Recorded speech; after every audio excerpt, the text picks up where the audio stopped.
حماد صاحب نے راولپنڈی سے سوال پوچھا ہے، فجر کی نماز کب تک پڑھ سکتے ہیں؟ فجر کی نماز قضا کب ہوتی ہے، یعنی اس کا آخری وقت کیا ہے؟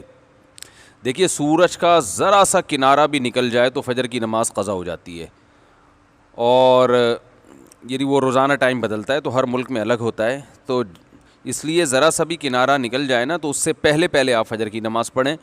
جو نقشوں میں ٹائم لکھا ہوتا ہے طلوع آفتاب، سن رائز، کہ سن رائز کس وقت ہوگا، تو وہ جو ٹائم ہے اس سے پہلے پہلے آپ سلام پھیر کے نماز ختم کر لیں۔ ادھورا قرآن حفظ کرنے کا ثواب، قیامت کے دن جب اللہ پاک حافظوں سے فرمائیں گے کہ ایک ایک آیت پڑھتے جاؤ، تمہاری آخری آیت ہوگی وہی تمہارا جنت کا درجہ ہوگا۔ اگر کوئی شخص حافظ نہ ہو اور وہ کچھ صورتیں یاد کر لے تو کیا اس کے ساتھ بھی یہی معاملہ ہوگا اور اسے بھی اجر و ثواب ملے گا یا نہیں ملے گا؟ احمد صائم کراچی سے۔ دیکھیے، جتنا یاد کرے گا اتنا اجر ملے گا۔ اب آپ نے خود حدیث پڑھی ہے کہ جو آخری آیت حافظ پڑھے گا وہ اس کا جنت کا درجہ ہوگا، تو ظاہر ہے جو پورا حافظ نہیں ہے تو وہ جتنی آیتیں پڑھے گا اتنے بلند اس کو درجات ملیں گے۔ تو اگر پورا قرآن حفظ نہیں کر سکتے تو جتنا کر سکتے ہیں وہ کریں۔ حدیث میں آتا ہے کہ جس شخص کے سینے میں ذرا بھی قرآن نہیں ہے، کل بیت الخرب، وہ اجڑے ہوئے گھر کی طرح ہے۔ تو some thing is better than nothing.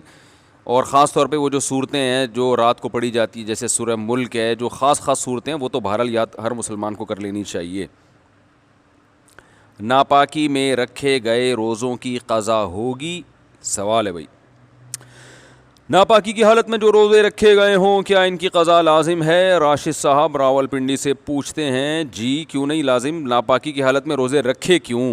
اچھا، ناپاکی سے خواتین کی ناپاکی مراد ہے تو ظاہر ہے اس میں تو روزے ہوتے ہی نہیں ہیں، وہ تو رکھیں گے بھی تو کل عدم ہوں گے، نہیں ہوں گے روزے، اور وہ بعد میں قضا کرنے پڑیں گے۔ اور اگر مرد کو ناپاکی کی حالت میں روزے رکھیں ہیں تو وہ مرد اگر ناپاک ہو تو اس کا روزے پہ کوئی اثر نہیں پڑتا، روزہ اس سے ہو جاتا ہے۔ دانیال نام کے نبی، کیا دانیال کسی نبی کا نام ہے؟ عبداللہ کرناٹک سے۔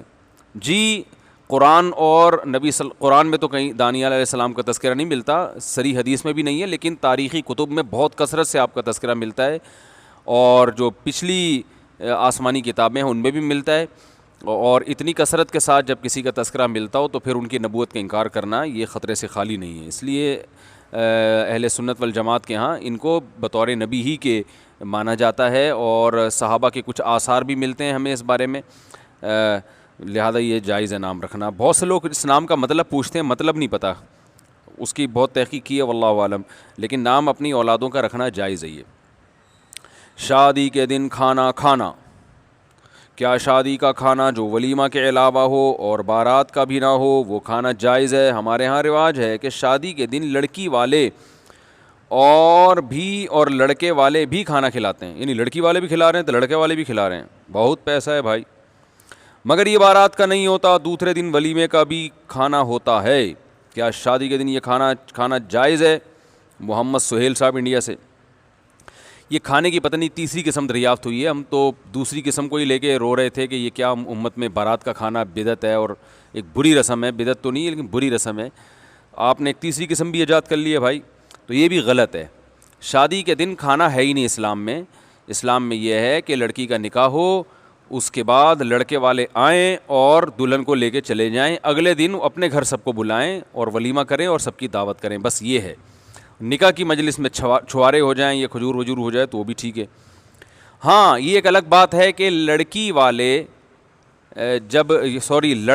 جب دلہن کو لینے کے لیے آئیں، ریسیونگ کے لیے آئیں، اور جب وہ لینے کے لیے آئیں لڑکی کو تو تھوڑے سے افراد ہوں، پوری بارات نہ ہو، تو وہ اگر کھانے کا ٹائم ہو تو اس دوران اگر لڑکی والے ان کا اکرام کر کے کچھ کھلا دیں، ان کو کھانا شانا کھلا دیں، چند ایک افراد ہوں 5-10، تو وہ اس میں کوئی حرج نہیں ہے۔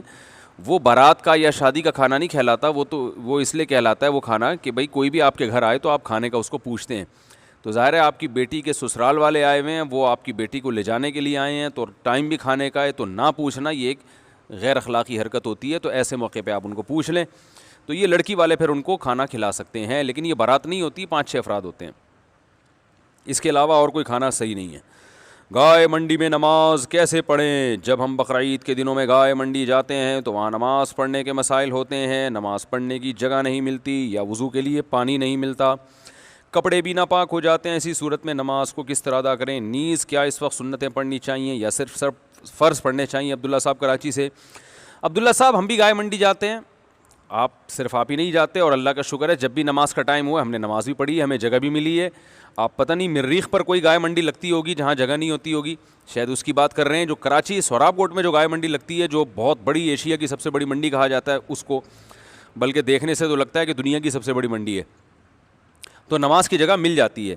اور اگر گوبر ووبر لگ گیا کپڑوں پہ تو دھونے میں کتنا ٹائم لگتا ہے، کہیں سائڈ پہ لے جا کے اس کو دھو لیں۔ اور تبلیغ والے تو بڑا کام کرتے ہیں، گائے منڈی میں بھی جو ہے نا عارضی طور پر نمازوں کی جگہ بناتے ہیں، وہاں باقاعدہ گشت ہوتے ہیں اور وہ 3 دن وہاں پر قیام کرتے ہیں، ان کی بڑی ہمت ہے، اللہ تعالیٰ ان کو اس عمل کا بہترین بدلہ عطا فرمائے۔ تو وہاں جائیں گے تو ان کے پاس پانی بھی ہوتا ہے، اس پانی سے آپ اپنی شلوار یا جو بھی گندگی لگی ہے دھو لیں، گیلے کپڑوں میں نماز پڑھ لیں اور تھوڑی دیر تعلیم میں بیٹھ جائیں تو اور زیادہ ثواب ملے گا۔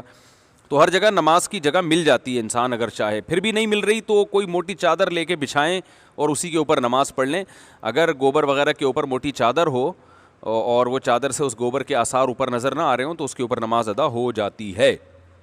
نماز چھوڑنے کی بہرحال کسی قیمت پہ اجازت نہیں ہے۔ رہا یہ مسئلہ کہ سنتیں، تو سنت موقدہ بھی پڑھنی چاہیے، آپ مقام کی حالت میں ہیں، اور اگر واقعی سنت موقدہ پڑھنے میں کوئی بہت مشکل ہو رہی ہے تو پھر چھوڑی جا سکتی ہیں سنت موقدہ۔